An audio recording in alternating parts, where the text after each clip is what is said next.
Once in a while, you meet someone who doesn't just walk their path, they illuminate it. Some are masters of their craft. But only a rare few are virtuosos of the heart. He's from the West Coast, I'm from the East, and this brother, straight from the heart of Chicago.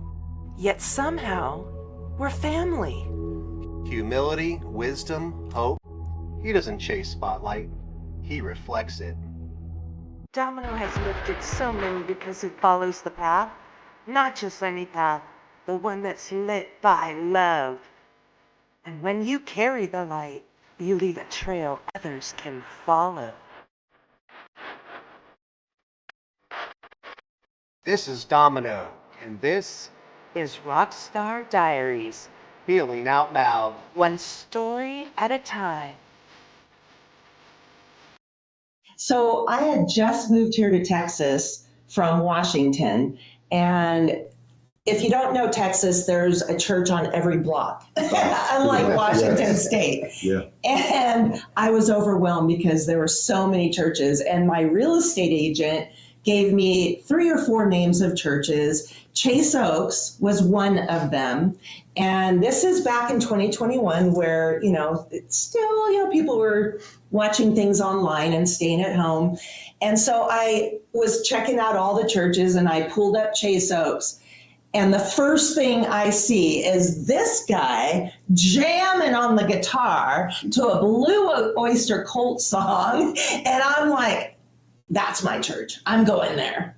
And I've never looked back. I have been going to Chase Oaks ever since. He's on the worship team. We are behind the scenes on the production team, so we've gotten to know you probably more closely than a lot of the people. Yeah, for sure. Yeah. But welcome. We were so happy to have you. I have to say thank you for having me. This is an honor and a blessing, and it's fun. So I'm trying to have fun with you guys, and we see what happens, But yeah, it's been a pleasure to work with you all, and I know you sing, I know you play. I was there for your album release thing, and it was like a beautiful thing. I enjoyed it immensely. Well, let me ask you, did you first start on the guitar? Is that your first instrument? I did, yeah. Way back in 1850, I picked up a guitar, a classical. I think my dad bought a classical for my little brother. My little brother didn't get into it. So I picked it up and I said, wow, this is incredible. And then immediately, at some point in time, I heard Jose Feliciano. I heard him do Light My Fire. So for some reason, I found that easy chord there, right? Just 2-finger chord, and I just laid on that, and it sounded like I was playing the song. So after that, I just dug into it and never let go, Wow. And that means him, eventually Hendrix, and I'm from the Midwest, from Chicago, so it's like. Oh, wow. Is that where you were born? Yeah. My mom was born in Chicago. Mm-hmm. Hey, hey, Chicago beats. That's right. So that is a melting pot of everything. Yes. And there used to be a radio station, WXRT, that would play anything from Hendrix to some classical music to some straight up blues, and then some straight up jazz fusion. So it's like it was just a melting pot, and I absorbed all of that, and it was just I picked up wherever I could. Mainly Hendrix though, because it just influenced me. I love the beauty of the guitar. I love his freedom of how he was speaking, and then originally my cousin had a box of Hendrix albums when I was a kid, around 10 or 12. And he saw me, kind of make a noise. And he said, here, boom, listen to all these, right? And man, I listened to that and just never let go, like I said. And he was a big influence in the beginning of my guitar. It's not just your guitar playing. We just fell in love with you because you have such a heart for God, and just you're filled with the Holy Spirit. And you have blessed us so much in our life. Can you tell us a little bit about you personally? When I was real young, I felt the presence of God. I didn't know anything about him or know anything. I dreamed that I was at his footsteps for some reason. And then later on, during the early years of my life, Chicago is kind of, in some parts of the city is not as peaceful, put it that way. And I experienced several times where I felt I had an angel protecting me because there were violent moments. And there were times where I could have, not made it. And it wasn't because of me. It was like all of a sudden, it's like in different situations, someone was ready to do something to me. And then all of a sudden, God stepped in and said, leave them alone. I mean, literally like that. And I remember one time I had big hands, big guy and all that. And I thought bullying was the thing. And so I kept picking on this one little kid and say, hey, and always pushing him down or something like that. And one day, I guess his mom said, hey, next time somebody pushes you down, you get a brick or something and you hit him in the head, right? So this guy found a bat. And I pushed him down, and I turned my back and went walking. And next thing you know, this dude picks the bat and starts swinging right at my head. And then something pushed me down. Nobody was around, but it pushed me down, pushed my head down, and it went over my head. Oh, and then my gosh. After that, I said, you know what? I went over and hugged the guy, and I said, I'm sorry. And at that point, I felt like God was directing me to be that type of a servant. And it's been amazing ever since. And ultimately, that led me to Chase Oaks. Well, I came to Texas back in 1998. We started playing in different churches and things like that, but God led me to Chase Oaks, led me to Jeff, because I always felt kind of insecure about the way I play. I'm rocking, you know what I mean? That's my thing. Yep. And all the other churches were like, playing, full gospel. And I got with that. I've been on a couple of gospel records and all that. But I met Jeff, and Jeff was like, hey, I want you to rock and do what you do. Be you. That's right. So when I first got to the church, it was like, I got to rocking, hair got to moving. It was like, and he allowed me to do that. And then he would pick songs like, hey, man, play some Hendrix or play some Pink Floyd. And he allowed me to do that. And I think in the past 18 years or so, I've been blessing folks with what I do. Yes. And so it's been a beautiful experience for me. I've been able to give and receive. And I can't tell you how blessed I've been because of Jeff and the church. But can you speak about the people that you've actually played with and the records you've been on? Eventually, I made my way over to God's Property. That's the Kirk Franklin kind of deal there. I was playing gospel like that, and I really enjoyed it. I got everybody started noticing that I can play and noticing that I can handle that, because there was a couple of guitar players in town that really sold that market up. But fortunately, they heard me and they gave me an opportunity. And from a gospel standpoint, I'm on a record by vocalist Tamla Mann. And I did her live record, and it was just a total blessing, because we had an orchestra, we had about 10 musicians, we had about 12 vocalists, and Tamla Mann is amazing. So, and her husband David Mann, who I guess he was on one of the TV shows on one of the radio stations. Yes, can't remember. Yeah, I can't remember. Like Tyler Perry. Meet the Browns, I think. But anyway, he's an awesome singer as well. So that experience was really, really cool. Later on, I made my way. I mean, as I was trying to find my way, I ran across a couple of smooth jazz people in the area that were, doing it. And I got an opportunity to eventually play with Tom Braxton, who he plays, of course, he's a smooth jazz artist, but he plays for Daystar. He's been over there for a lot of years doing this, and he's been a blessing to me. He allows me to, not go on tour, but when he's around in town, he has gigs available. I'll do that.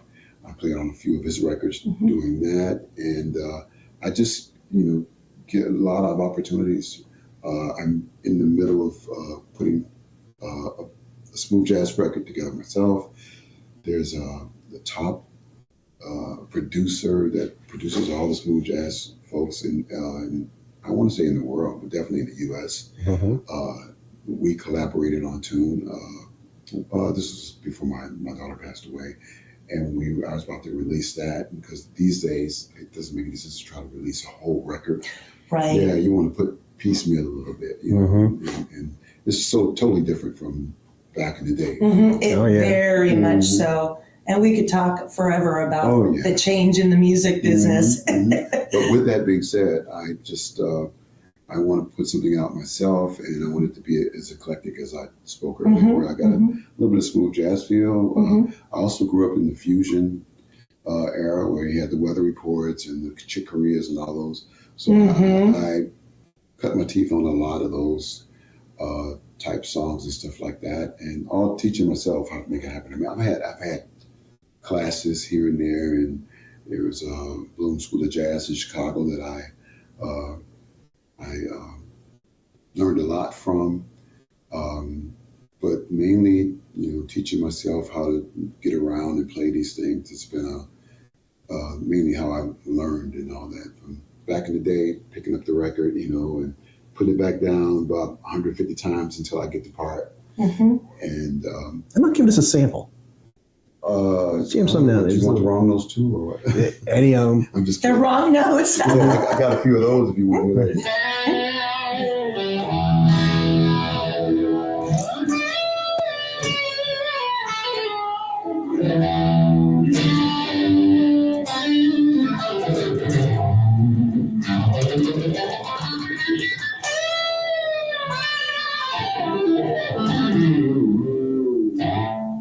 That's nice. That sound on there reminds me of Robin Trower a little bit. Oh, there. of course, yeah. Love he just released a new record this year too. I mean, like a month ago or so. Wow. So he's still going. Yeah, definitely one of my influences there.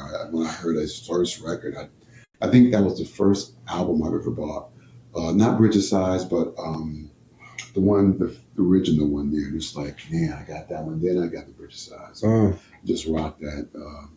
Again, toward So you mentioned a little bit about your daughter, and there's a big story behind that. I know we were praying last year, and God had other plans. What had happened there, and it was just a little strange. Can you go into that? What really happened?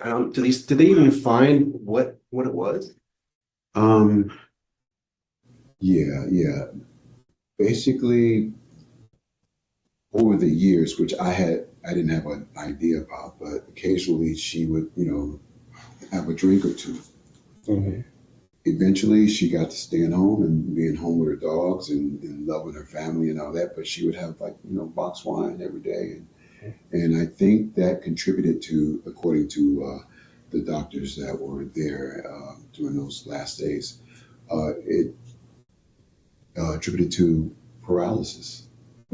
So she one day she was just walking around and doing her thing, and she was there with her mother at the time. And then all of a sudden she lost feeling in her legs, and eventually couldn't feel anything from the waist down. It was like, what happened? There was no trauma. There was nothing like that. What is the deal? So we got her to the doctor, and they did their analysis, and they came up with the fact that maybe it was alcohol abuse that caused that paralysis, and it degenerated a part in her spine. That's what happened. And so we were working on it, and I went back and forth to Chicago and trying to help her, because again, if you're walking one day and this happens to you the next day, it's devastation to the heart and soul. So her being,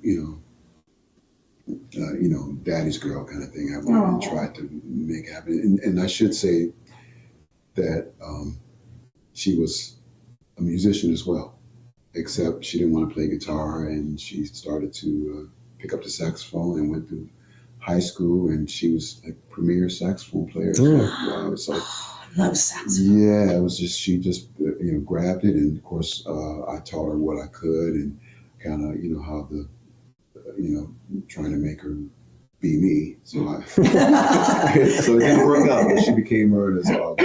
So the fact is that years later she went through this. It was devastating, and she actually started to feel things in her hands as well, where she couldn't move her hands. So I wanted to get her another saxophone so she could at least do something while she healed. And the prognosis was that maybe she would never walk, but I was there with her, and I saw her take steps, like, from here to, the kitchen or something like that, which was amazing.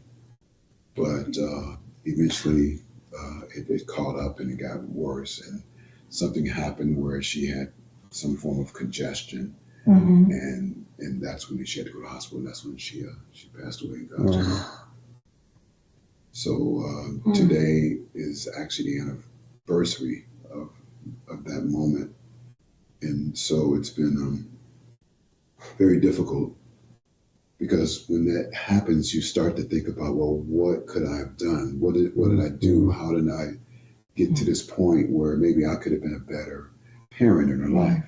But I actually went through some therapy, and the therapy, I never subscribed to that at all until this moment. And that therapist was really influential in getting me to see another side. Hear more from this amazing guest and catch the full show wherever you get your podcasts.